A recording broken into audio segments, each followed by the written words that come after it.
bienestar.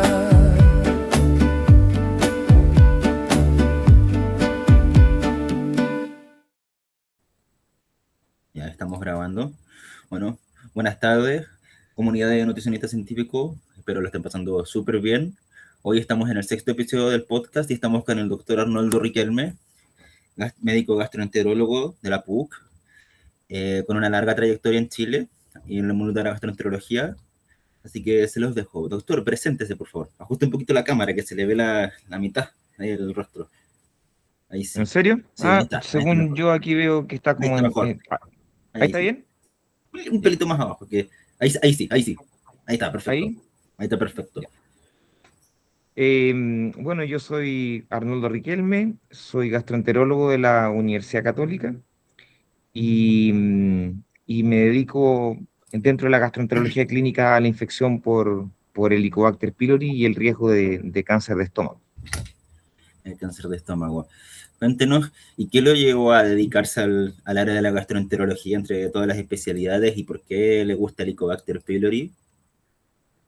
La verdad que el camino, como le puede pasar a muchos de los que están viendo o escuchando esta entrevista, también depende un poco del azar. Yo soy médico cirujano egresado de la Chile y me fui a hacer la beca de medicina interna a la Universidad Católica y tenía gustos variados, me gustaba la cardiología, nefrología, pero encontré en el grupo de gastroenterólogos de la universidad gente que era muy amable, por otro lado muy proactiva y con alto interés por investigar, que era de las cosas que a mí más me apasionaba.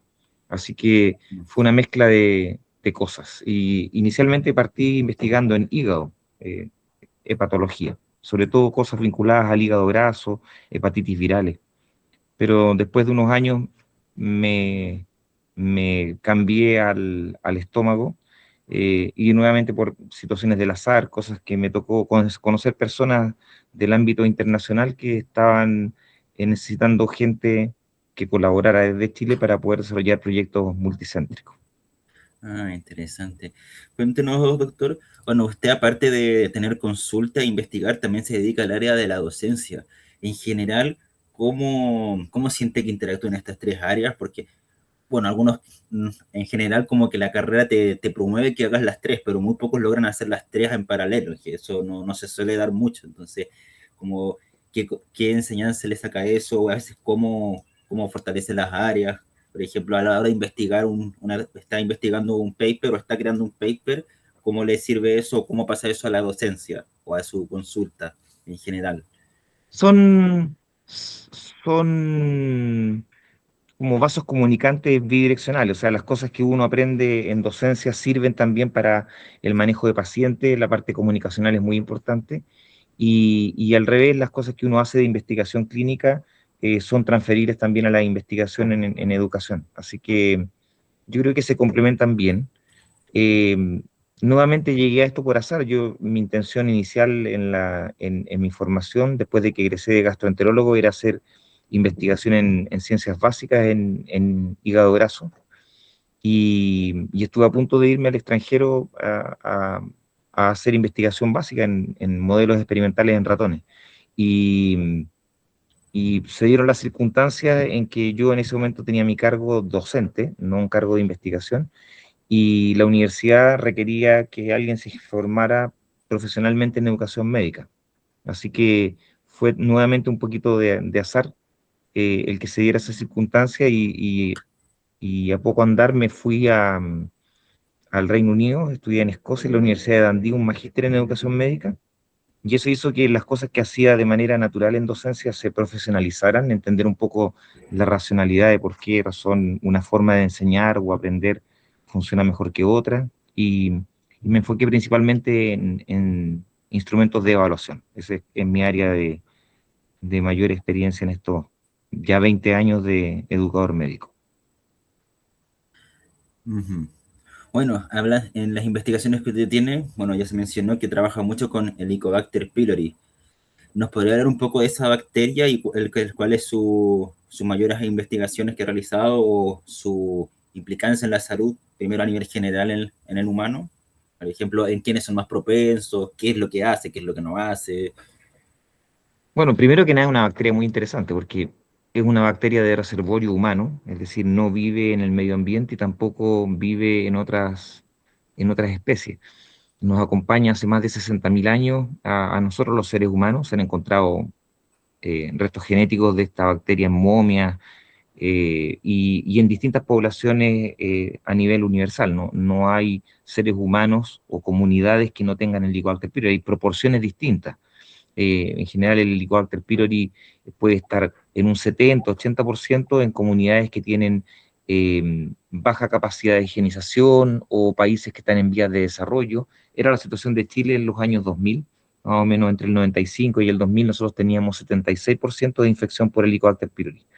Pero después por medidas sanitarias, por potabilización del agua, sanitización de las aguas servidas y muchas políticas públicas que son muy buenas que se llevan realizando en los últimos 20 años, eh, esta infección ha ido bajando, pero sobre todo en Santiago, que es donde tenemos más data, ha bajado muchísimo, está alrededor del 30%, y, y en lugares más rurales, como por ejemplo la comunidad de la comuna de Molina, que está cerca de Curicó, partimos en 50% hace unos 3 años atrás, 3, 4 años atrás, y ahora ya está eh, alrededor del 30% también, entre el 30 y el 40%. Ha ido bajando rápidamente, y eso principalmente a través de la erradicación, que seguramente vamos a hablar un poquito más después sobre Sí, intervenciones. Esta bacteria es bien especial porque no se va, uno se infecta en la infancia, adolescencia, y la tasa de infección o fuerza de infección llega hasta los 30 años más o menos. Después de eso, el que se infectó ya se infectó y el que no se infectó tiene muy baja chance de infectarse. Pero la bacteria cuando se queda por años, décadas. Y entonces cuando se queda haciendo daño en el estómago, eh, no queda otra que dar antibióticos, una combinación de antibióticos para poder erradicarla. Es difícil de matar, no es que sea cualquier antibiótico, no, se requieren cursos largos de 14 días para que funcione adecuadamente. Y, ¿Y por qué erradicarla? Porque uno dice, si toda la gente lo tiene, ¿por qué razón erradicarla? Porque produce en 1 de cada 10 personas que están infectadas crónicamente una úlcera que puede incluso llegar a una hemorragia y hospitalizarse por úlceras del estómago o del duodeno, y, y cerca del 1% puede tener riesgo de progresar a cáncer de estómago. Y esa es la principal preocupación a nivel país porque tenemos muchas listas de espera de endoscopía y eso requiere estrategia, ¿no es cierto?, de prevención y de estrategia de salud pública en la cual estamos involucrados en los últimos 10 15 años, con distinta gente, más allá de la Universidad Católica, mucha gente de la Asociación Chilena de Endoscopía Digestiva, la Sociedad Chilena de Gastroenterología, universidades, sociedad civil, hasta iglesias nos han colaborado en distintas instancias, digamos, de tanto de investigación como de responsabilidad social, porque mucho se ha vinculado también con las listas de espera de endoscopía, que son bien largas en Chile, y eso requiere de un apoyo y logística de sociedades científicas, empresas, etcétera. ah, ya. Doctor, y hablando de las causas de Helicobacter pylori, podríamos andar un poco más, por ejemplo, bueno, ya nos comentó que en general el factor edad es importante. Si, por ejemplo, tengo más de 30 ya prácticamente estoy como fuera de peligro en ese sentido, pero, por ejemplo, el género o la alimentación o los niveles de estrés o el vivir en ciudad o a campo, porque yo he leído que, por ejemplo, en algunas bacterias o enfermedades sí influye el cómo te criaste, pero particularmente en el Helicobacter no lo sabría decir. ¿Qué nos podría Mm. decir respecto a otros factores modificables, idealmente, Claro, y no modificables, sí. como aparte? ¿Nos podría Sí, decir la algo? alimentación es importante, como tú mencionabas. La idea es comer más fruta y más verdura, alimentos frescos, evitar los alimentos en conserva, evitar los alimentos fermentados. Hay lugares como Japón y Corea que consumen muchos alimentos fermentados. La salsa de soya, sin ir más lejos, es un fermento del poroto de la soya, ¿no es cierto?, Sí. de esta legumbre, y que está un año fermentando para generar esa licuefacción. Entonces, claro, es bien rico de sabor, pero cuando uno se entera cómo se fabrican las cosas, o el kimchi, que es un repollo fermentado también que usan mucho en Corea, se ha visto que los productos fermentados son de mayor riesgo, los productos con exceso de sal, el consumo de alcohol, el consumo de tabaco. eh, comer menos frutas y verduras, comer más carnes rojas, las carnes ahumadas o excesivamente coccionadas también tienen más riesgo. Así que en general un estilo de vida saludable, una alimentación balanceada, mucha fruta y verdura, comer la cantidad necesaria de proteínas, ahí tú eres nutricionista, así que Sí. puedes explicar más sobre qué consideramos una alimentación saludable, pero esos son los factores que se han visto como ligados a la parte nutricional. Y respecto a los factores relacionados más potentes que no tienen que ver con cómo uno se alimenta, es la edad. Mientras más edad, sobre los 50 años, aumenta bastante el riesgo de cáncer de estómago. Y hombres, los hombres tienen más de 2 veces el riesgo respecto a una mujer de la misma edad. Ah, Así que eso bueno, es más o menos el resumen. Hay más claro. cosas, y dentro de todas, lejos la más fácil y económica y costo efectiva de ser modificada a nivel de una política pública es erradicar masivamente el Helicobacter pylori. Ujú. Bueno, ahí ya tenemos una buena base de qué es, cuáles son las causas de infección y las medidas de riesgo a largo plazo. Ahora pongámonos en el contexto de que yo ya tengo la infección. En general, eh, a largo plazo, nos habíamos hablado, por ejemplo, del cáncer gástrico, pero vayamos primero en la infección. ¿Qué síntomas, por ejemplo, podría tener este paciente para sospechar que tendría que ir a consulta a un gastroenterólogo? ¿Qué, qué síntomas pueden estar dando alerta de, sabes que estoy teniendo una infección? ¿Qué es lo que hace el Helicobacter como tal en el estómago o en el duodeno, fisiológicamente hablando? Bueno, lo primero es decir que la mayor parte de la gente que está infectada por Helicobacter pylori no tiene ninguna molestia. Así que el no tener molestias no es garantía de que uno no tenga Helicobacter pylori. ¿Sí? Te mencioné que llegamos a tener 70 y tantos por ciento de infección por Helicobacter pylori y ahora estamos alrededor del 30% en Santiago. Pero no es que el 30%, o sea, uno de cada 3 chilenos tenga dolores abdominales, úlceras o hemorragia. Eh, la primera molestia que suele tener los pacientes es dispepsia, que es un malestar o disconfort en la boca del estómago, entre el huesito donde termina el tórax y el ombligo, en ese lugar.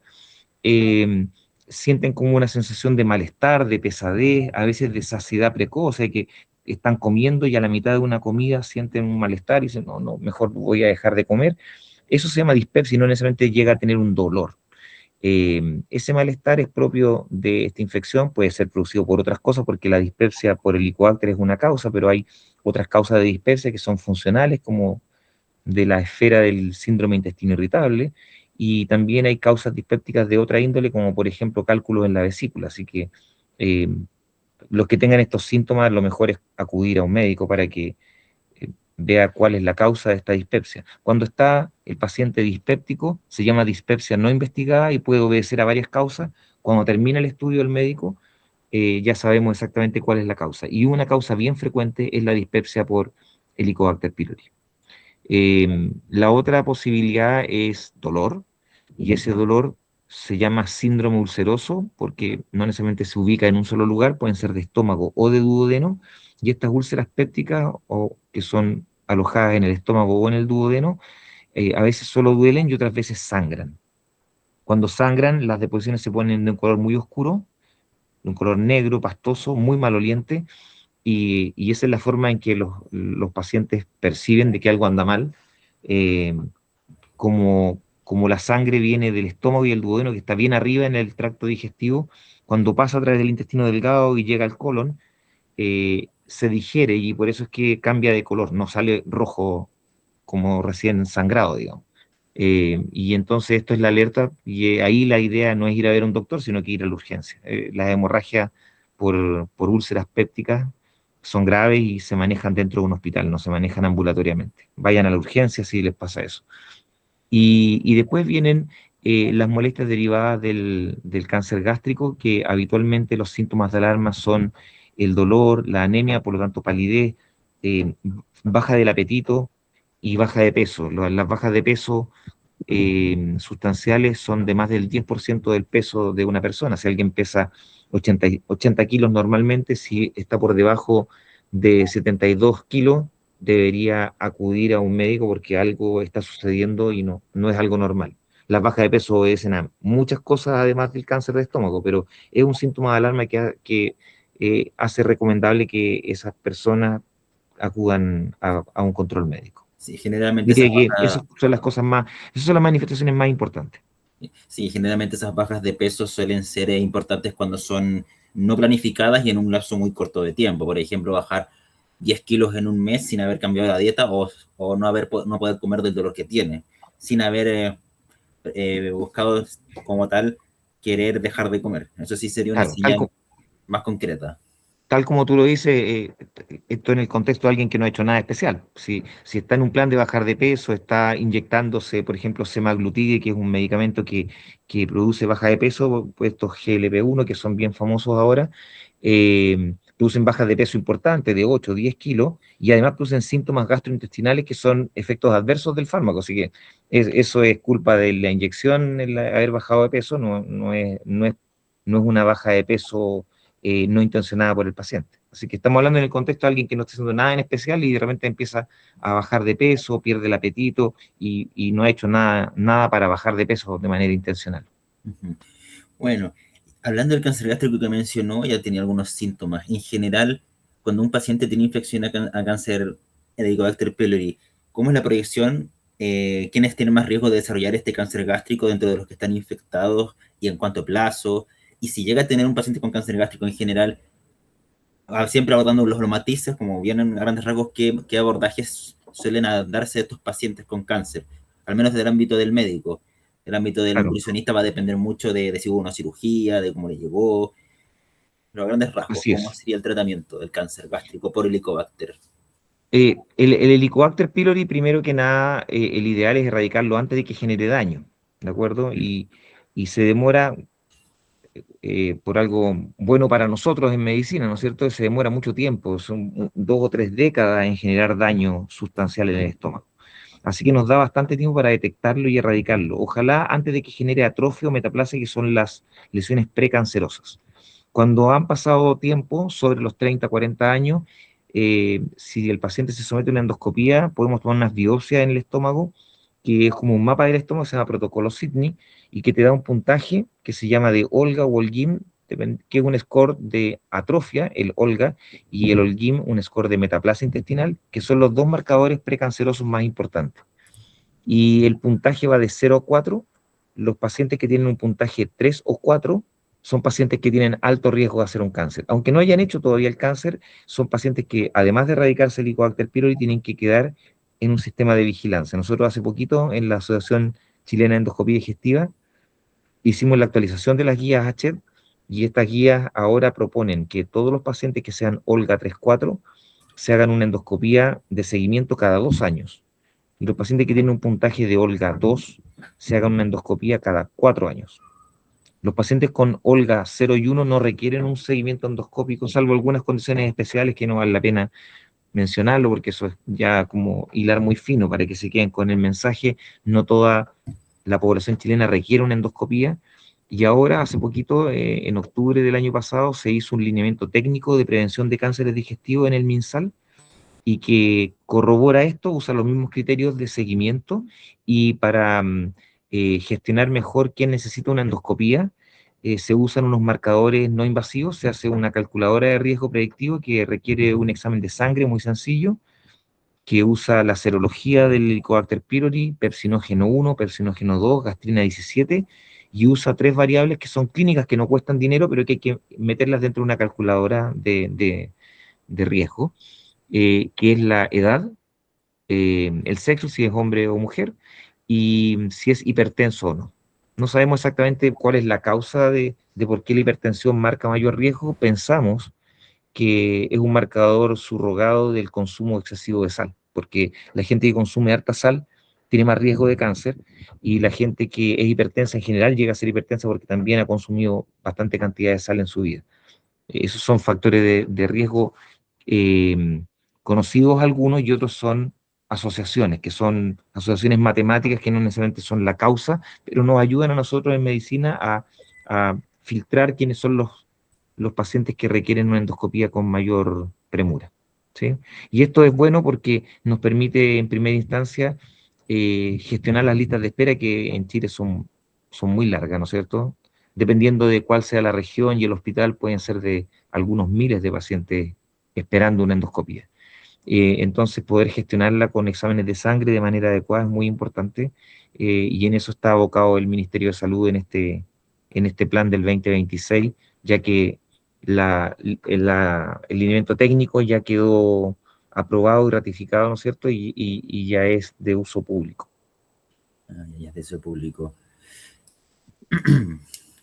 A nivel de tratamientos más novedosos que han salido, no sé, en el Helicobacter, por ejemplo, en SIBO, en colorectal, en sistema intestino corto, se ha visto en colitis ulcerosa, se ha visto mucho, por ejemplo, terapias emergentes como trasplante fecal o probióticos bastante más específicos que simplemente que los que encontramos a veces en la farmacia, o dietas novedosas, algo que nos podría como aclarar aquí entre los que a veces, porque a veces, muchas veces surgen muchos mitos, mucho humo, o a veces Sí. incluso la evidencia de un tratamiento muy eficiente como el trasplante fecal puede ser útil solo para la colitis ulcerosa, que afecta mucho más al colon. En cambio, el helicobacter está más enfocado en el estómago, entonces no se sabe. A veces igual hay interacción. Sí, Algo una que... pregunta muy interesante. Voy a partir un poco más atrás. Sí. Lo que se considera lo que la gente llama flora microbiana o flora intestinal. Nosotros lo estudiamos a través de estudios genéticos bien complejos, que son secuenciaciones se llaman 16S, de estas secuencias de bacterias que hace que uno pueda identificar bacterias, especies o taxas. Em, Eso depende de cada parte del cuerpo humano, o sea, la proporción y variedad de bacterias que hay en la piel es una, la que hay en el estómago, en el intestino delgado, en el intestino grueso, y eso es distinto como una especie de patrón distinto en cada circunstancia. Cuando el estómago está sin infección por Helicobacter pylori, su estado es muy poco inflamatorio y eso es una eubiosis gástrica, es decir, que la microbiota gástrica está en un balance adecuado, que no genera ningún tipo de distorsión ni inflamación en la mucosa gástrica, por lo tanto no produce gastritis y entonces a lo largo del tiempo no debería progresar a estos daños que mencionábamos antes de atrofia, metaplasia y finalmente cáncer de estómago. Eh, Así que la eubiosis, o sea, lo que es normal para el ser humano, es una microbiota balanceada sin presencia de Helicobacter pylori. Cuando nosotros tenemos Helicobacter pylori en el estómago, aunque sea bastante frecuente que la gente en Chile tenga Helicobacter pylori, no es una situación normal. El que sea algo frecuente no hay que acostumbrarse a que sea normal, es una enfermedad. Y esta enfermedad produce una disbiosis gástrica, es decir, Helicobacter pylori al estar presente se manifiesta en mucha abundancia y hace de que el resto de las bacterias que están en el estómago bajen en su cantidad y bajen en su proporción y diversidad. Se vuelve una microbiota menos diversa y se alteran las proporciones normales de estas bacterias. Por lo tanto, se produce un desbalance y bajan la cantidad de bacterias que son como protectoras o antiinflamatorias y aumenta la proporción de bacterias inflamatorias como es el estreptococo y el Helicobacter pylori. Cuando uno erradica el Helicobacter pylori, se recupera, después de 6 a 12 meses, se recupera y vuelve a estar el estómago eubiótico. Así que cuando alguien dice, es que a mí no me gusta tomar antibióticos porque así ando mejor, porque esto es más natural. No, porque tienes una enfermedad. Cuando tomas los antibióticos por una buena razón, matas el Helicobacter pylori y haces que se recupere la microbiota normal. Y, bacterias que son de mayor proporción deseable, ¿no es cierto? Son las antiinflamatorias como Rotia y Bellonella, y las que están en mayor abundancia, como Lactobacillus, Streptococcus y Helicobacter, son las que generan más daño. Por lo pronto no hay ninguna combinación de múltiples bacterias que te generen como una especie de restitución de la flora gástrica. Pero estamos en proceso porque obviamente la ciencia avanza muy rápido y es algo que en el futuro yo creo que sí va a ser posible, poder restituir la proporción normal de las bacterias en el estómago, sobre todo después de haber hecho una erradicación del Helicobacter pylori. ¿Qué antibióticos usamos nosotros? Habitualmente usamos un bloqueador de ácido muy potente, como esomeprazol o algunos otros que son de otra familia de fármacos nuevos, como el fexuprasan, tegoprazan, uno que no ha llegado a Chile aún, que se llama vonoprazan, y que son de una familia que se llaman PICAPs, que son inhibidores competitivos de bombas de potasio, y son mucho más potentes que los bloqueadores de ácido normales. Una combinación de habitualmente dos antibióticos y el uso de unas sales de bismuto que mejora el efecto bactericida. Cuando uno usa una combinación de estos cuatro medicamentos, se llaman cuadriterapias con bismuto, se obtienen tasas de erradicación sobre el 90%. Y en este momento se está revisando la guía de práctica clínica del MinSal para poder mejorar estos esquemas, porque ahora lo que ofrece el Estado a través del GES es la triterapia estándar. Y eso deberíamos mejorarlo de aquí a un par de años. Lo otro que es importante, mencionaba el efecto de los probióticos, está demostrado, pero no es tanta la información, pero está demostrado de que hay probióticos como el Saccharomyces boulardii, que cuando tú lo das junto con el tratamiento antibiótico, reduce la sintomatología, o sea, no mejora la tasa de erradicación, pero sí reduce los efectos adversos. Y hay otros probióticos que, que aumentan las tasas de erradicación levemente, no es un aumento muy, muy sustancial, por lo tanto las guías internacionales no recomiendan el uso estándar de probióticos porque las ganancias están alrededor del 1 al 4%, ¿no? Es mucho mejor tomar un tratamiento bien llevado de cuadriterapia y por lo pronto las recomendaciones de uso de probióticos no son parte de las guías internacionales. Mm. Se podría catalogar como evidencia emergente, que todavía no Sí, está... todavía no es parte de una recomendación estándar, pero hay racionalidad y hay muchos colegas que usan probióticos y la verdad que tienen buenos resultados porque finalmente si tienes menos molestias también mejoras la adherencia y pueden terminar el tratamiento de 14 días, que es bien pesado de llevar cuando hay que dar estos antibióticos. Sí, suena poco a tiempo, pero en verdad es bastante pesado. De hecho, me Sí. acordé, yéndome ligeramente por las ramas, en pacientes que he atendido con SIBO, lo mismo me pasa, no hay como probióticos que te digan, no, este funciona para SIBO. La verdad es que me tuve que guiar más que por la patología, por la sintomatología. Por ejemplo, estas cepas funcionan mucho para parar las diarreas o la constipación, y yo ayudo a tratar los síntomas mientras trato la patología con alimentación o los antibióticos que le dejaron, pero como que me trate el SIBO, no, nunca he podido encontrar evidencia, siempre es como podría ser, pero necesita más contundencia. Así Es que, muy heterogénea, ¿no?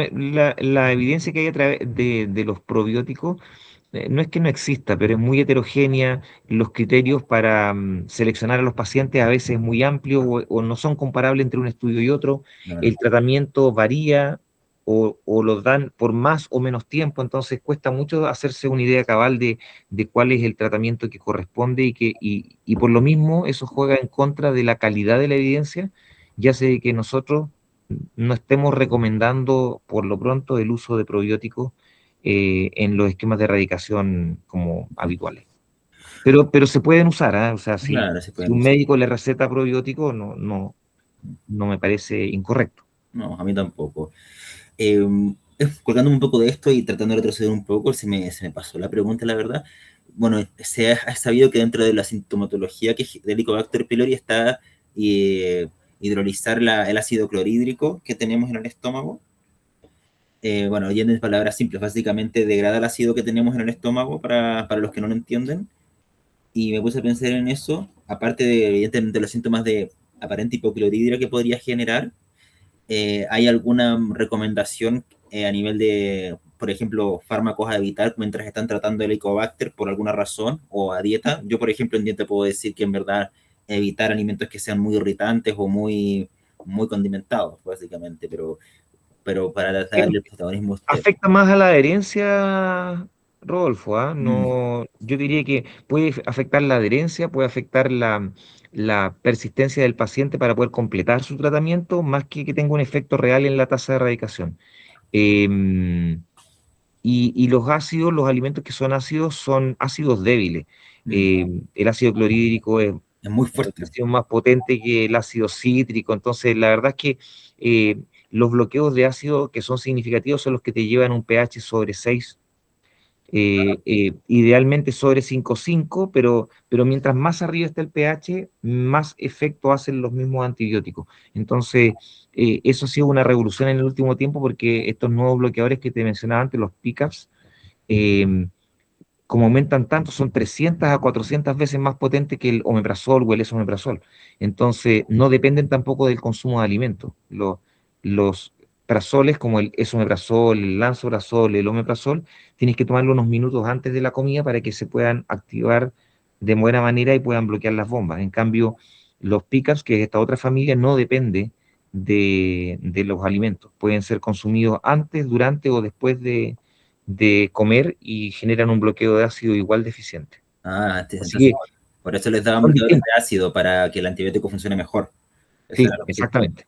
Es un pilar, es uno de los pilares de tratamiento. O sea, el pilar es el mayor bloqueo ácido posible, después el uso de uno o dos antibióticos y después agregar sales de bismuto que aumenta el efecto bactericida.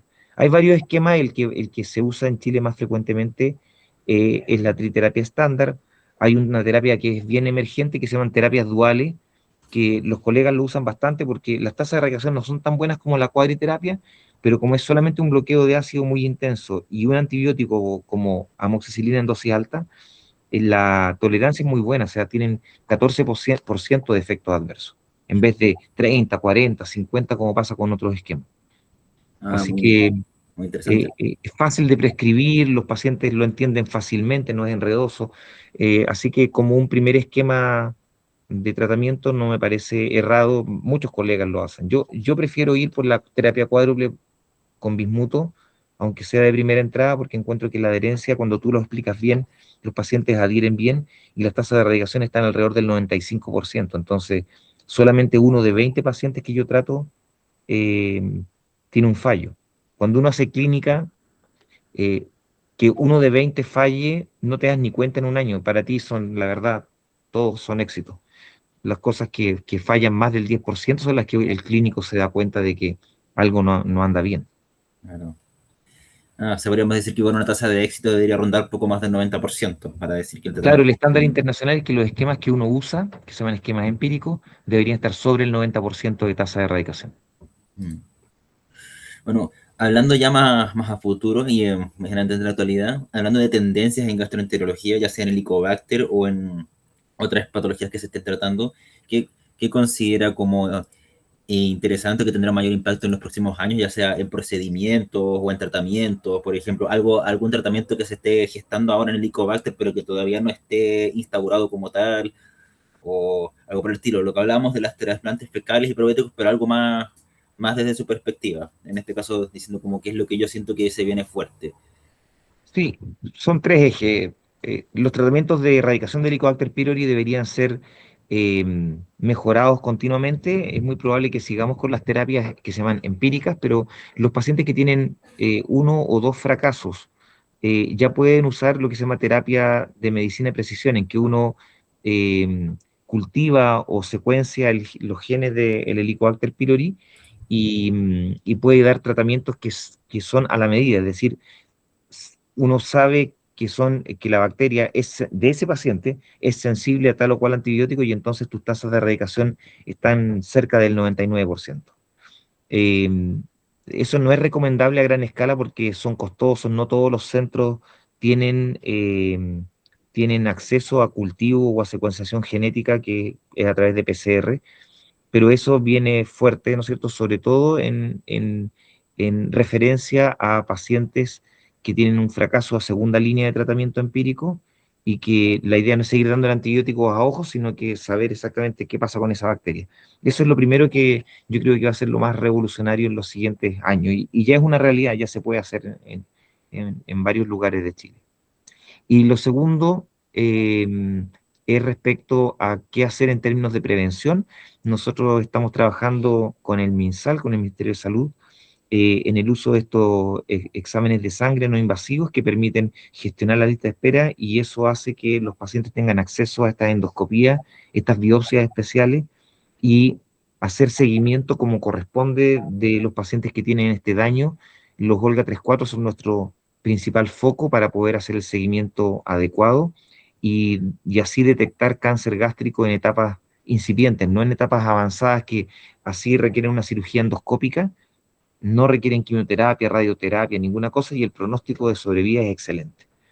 Así Ah, que ese es el segundo hito que es muy importante. El tercero ya es una cosa más futurista, que tiene que ver con la medicina de precisión en los pacientes que tienen cáncer.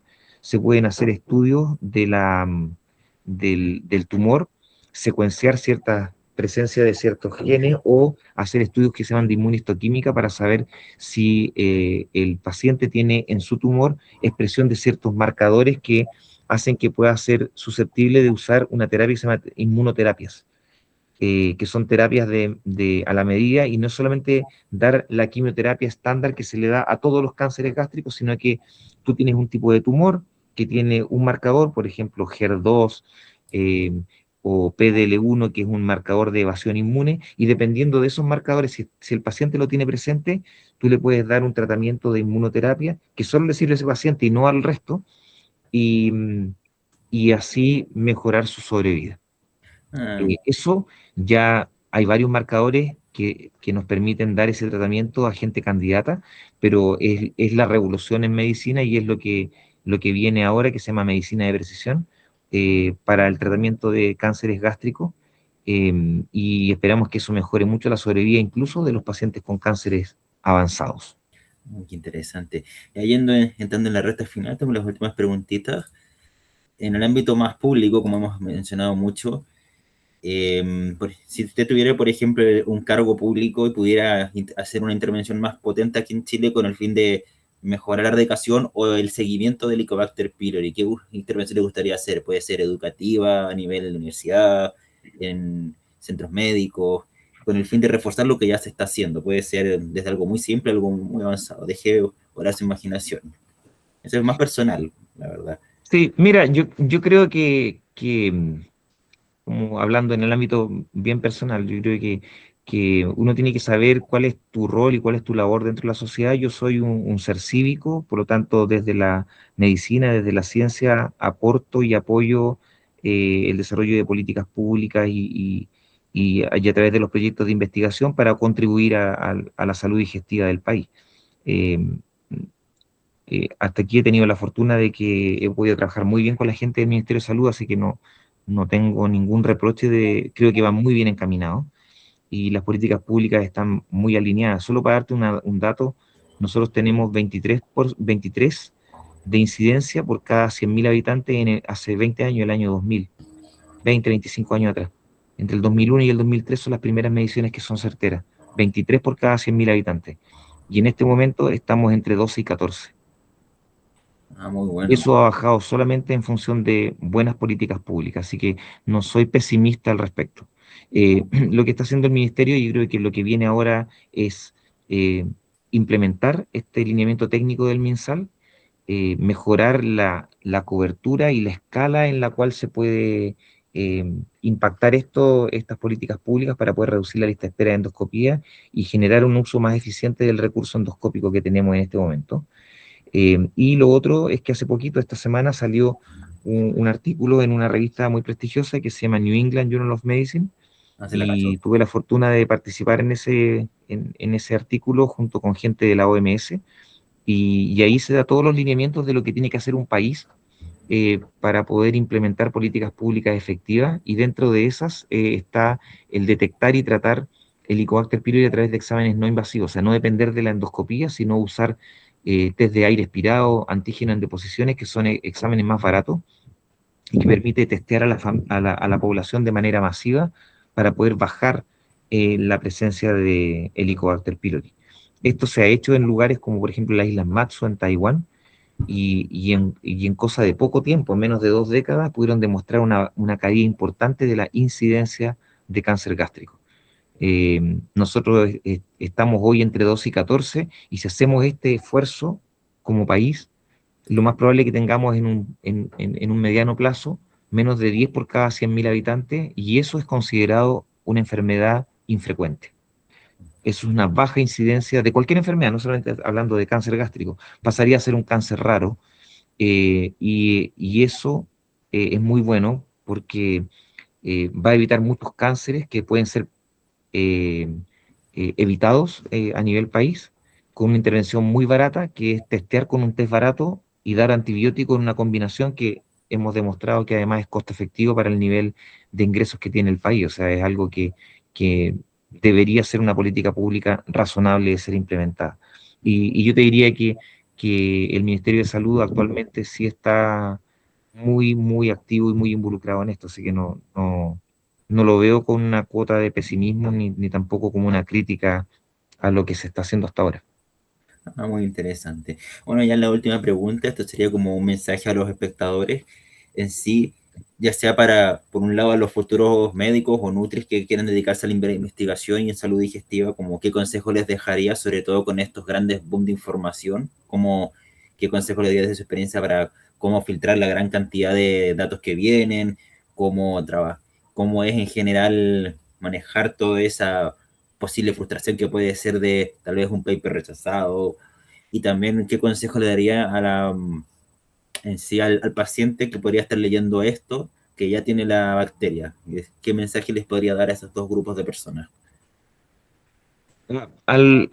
Sobre todo a los estudiantes que si les gusta la investigación, les motiva, les apasiona, que se involucren rápidamente. Ojalá aprovechando desde el pregrado, involucrarse en alguna investigación, aunque sea pequeña, porque esto se hace por gusto. La verdad es que la gente que se dedica a hacer investigación y que logra un impacto habitualmente, tú ves que es gente muy apasionada, hay gente que les gusta investigar, que les gusta saber.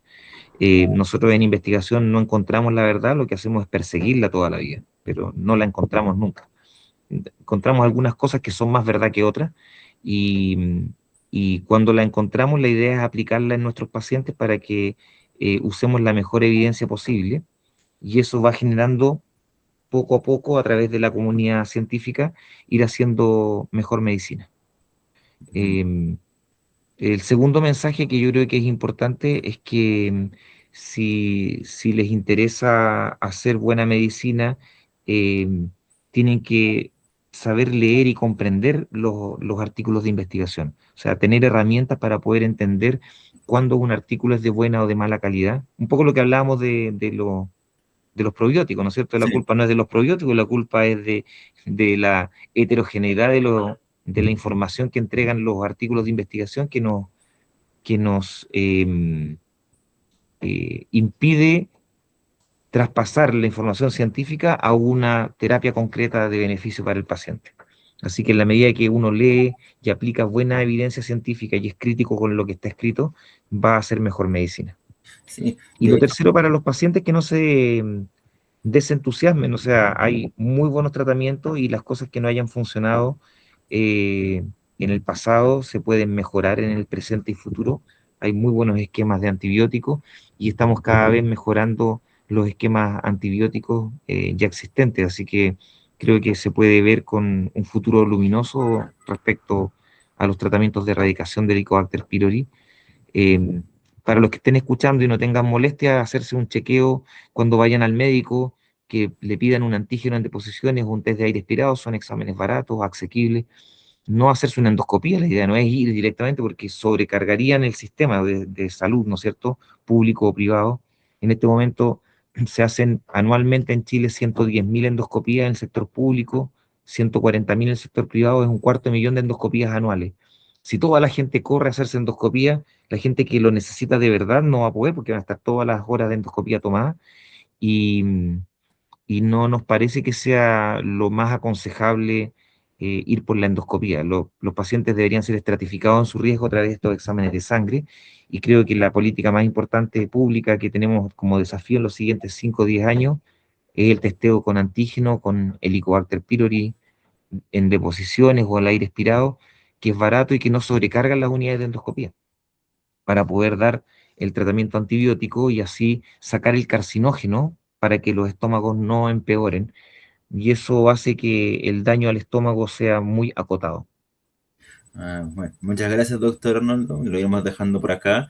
Yo voy a editar este video después y lo subiré, yo creo que por la hora en el transcurso de mañana y se lo envío. Y ahí voy a sacar algunos clips para que los tengamos también en YouTube y algunos, creo que le vi su Instagram, así que ahí les podemos subir unos pequeños reels en colaboración. Así Está que bien. Muchísimas gracias. Voy a aportar la No, grabación. gracias a ti por la invitación.